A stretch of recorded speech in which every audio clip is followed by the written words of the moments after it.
নমস্কার বন্ধুরা, কেমন আছেন সবাই? আমি ভালো আছি, আশা করি আপনারাও ভালো আছেন। আজকে আবারও একটা নতুন ভিডিও নিয়ে চলে এসেছি পাঁচফোড়নে। আজকে আমি রান্না করেছি গুগলি বা গেঁড়ি। এটা কিন্তু অনেক দিনের পর রান্না করলাম। এটা স্বাস্থ্যের পক্ষে বা চোখের পক্ষে কিন্তু খুবই উপকারী। তো চলো ভিডিওটা দেখে নেওয়া যাক কেমন রান্না করলাম। ভিডিওটি শুরু করার আগে আমার চ্যানেলে যদি নতুন কোনো বন্ধু হয়ে থাকেন, চ্যানেলটিকে সাবস্ক্রাইব করে পাশে থাকা বেল আইকনটি প্রেস করে নেবেন। তো দেখো, এখানে আমি নিয়ে নিয়েছি এক পালি গুগলি। আর গুগলিগুলো কিন্তু এখনও কিন্তু জ্যান্ত আছে। দেখতে দেখো শামুকের মতো। অনেক দিনের পর এটা কিন্তু চোখে দেখলাম। বেশ অনেক দিন কিন্তু খাওয়া হয়নি। এটা কিন্তু স্বাস্থ্যের পক্ষে আর চোখের পক্ষে খুবই উপকারী। তো অনেকে এটাকে আবার গেঁড়ি বলেও চিনে থাকেন। তো চলো ছাড়িয়ে নেওয়া যাক। এর ভেতরে মাংস থাকে, এটা ছুঁচ দিয়ে বা পিন দিয়ে বের করে নিতে হয়। আর পেছনের দিকে নোংরা থাকে, সেটা নোংরাটাকে বাদ দিয়ে সামনে দেখো মাথাটা চোখের মতো হয়, ওটাকেও একটু নখ দিয়ে হালকা প্রেস করলেই ছেড়ে যায়। আপনারা কিন্তু গরম জল দিয়েও ছাড়াতে পারেন, আবার এমনিও ছাড়ালে কোনো রকম অসুবিধে হয় না। একটু ফুঁড়ে দিয়ে, যে কোনো কিছু কাঁটা দিয়ে ফুঁড়ে দিলেই, একটু ঘুরিয়ে দিলে বেরিয়ে আসে। তো দেখো এরকম আমি সবগুলোই বের করে নেব। দেখো কতটা গুগলি হয়েছে, দেখো অনেকটাই, বেশ অনেকটাই বেরিয়েছে।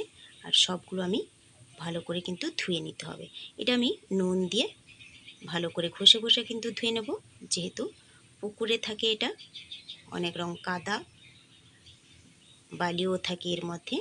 তাই ভালো করে নুন দিয়ে চটকে চটকে আমি কিন্তু ধুয়ে নেব।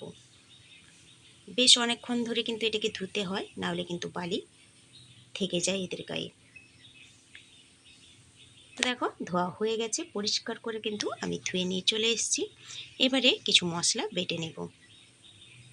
মশলা আমার এখানে লাগছে, সাদা সর্ষে নিয়েছি 3 চামচের মতো সাদা সর্ষে, আর একটু তার সঙ্গে হলুদ দিয়ে দেব।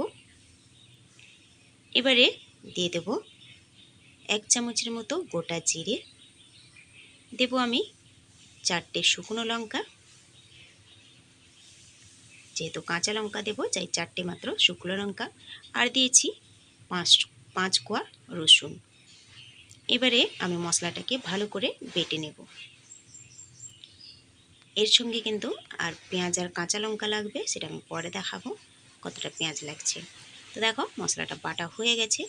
এবারে আমি কী কী নিয়েছি ভালো করে দেখিয়ে দিচ্ছি। পেঁয়াজ দেখো, বড় সাইজের পেঁয়াজ কিন্তু আমি 3টে নিয়েছি, যেহেতু গুগলি আমার অনেকটাই। আর আলু দেখো, বড় সাইজের 2টো আলু নিয়েছি, 3টে কাঁচা লঙ্কা নিয়েছি। এবারে কড়াই আমি বসিয়ে দিয়েছি উনানে, দিয়ে দেবো সরষের তেল। প্রথমে আমি গুগলিগুলোকে ভেজে নেব, নুন আর হলুদ দিয়ে একটু ভেজে নেব। না ভাজলে কিন্তু একটু কাঁচা গন্ধ থেকে যায়, তাই প্রথমে একটু ভেজে নেব।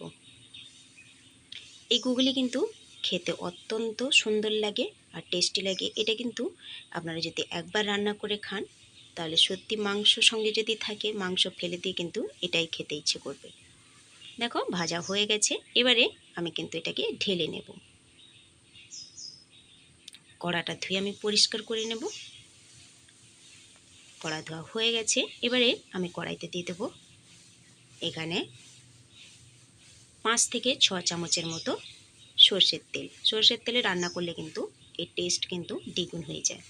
তো দেখো আলুগুলো দিয়ে দিলাম, তেলটা গরম হয়ে গেছে। এবারে একটু নুন, 1/2 চামচের মতো নুন আর 1/2 চামচের মতো হলুদ দিয়ে আলুটাকে প্রথমে ভেজে নেব।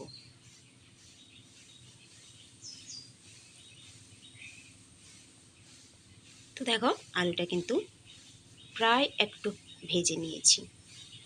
এবারে আমি এর সঙ্গে দিয়ে দেব পেঁয়াজ আর কাঁচা লঙ্কা যে কুচিয়ে রেখেছিলাম, সেটাই আমি দিয়ে দেব। একসঙ্গে দিয়ে আবারও ভাজতে থাকবো।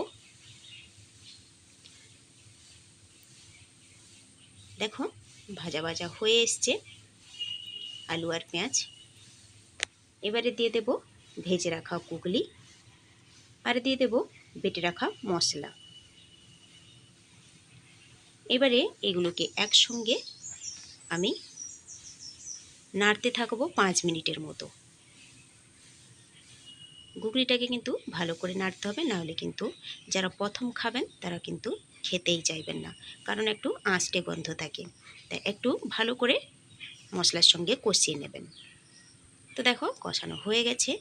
এবারে যে মশলার ধোয়া একটু জল ছিল সেটা দিয়েও আবার একটু কষিয়ে নিয়ে আমি এখন জল দিয়ে দেব। আরও একটু জল দেব। জলটা আপনারা যে যেরকম ঝোল পছন্দ করবেন সেই রকমই দেবেন।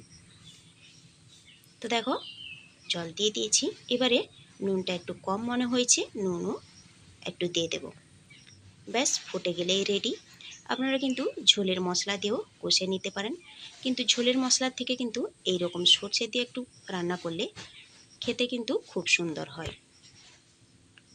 তো দেখো ফুটে গেছে, আমি এবারে নামিয়ে নেব। আরও একটু জল শুকিয়ে নিয়ে আমি নামিয়ে নেব। একদমই রেডি আমাদের ঘুগনি। এরকম মাখো মাখো থাকবে। ঠান্ডা হয়ে গেলে কিন্তু আরও একটু শক্ত হয়ে যাবে। খুব টেস্ট হয় খেতে। একবার অনুরোধ রইল আপনাদের কাছে একবার হলেও এইভাবে বানিয়ে দেখার। তো যারা পছন্দ করে না তারাও আমার মনে হয় এই রকম যদি রান্না করে দেখেন তাহলে অবশ্যই পছন্দ হবে। তো কেমন লাগলো আজকের ভিডিওটা অবশ্যই কমেন্ট করে জানাবেন। ভালো লাগলে লাইক শেয়ার করে দেবেন। সুস্থ থাকবেন, ভালো থাকবেন। খুব শীঘ্রই দেখা হবে পরের একটা ভিডিও নিয়ে। তো চলো আজকে এখানেই শেষ করি।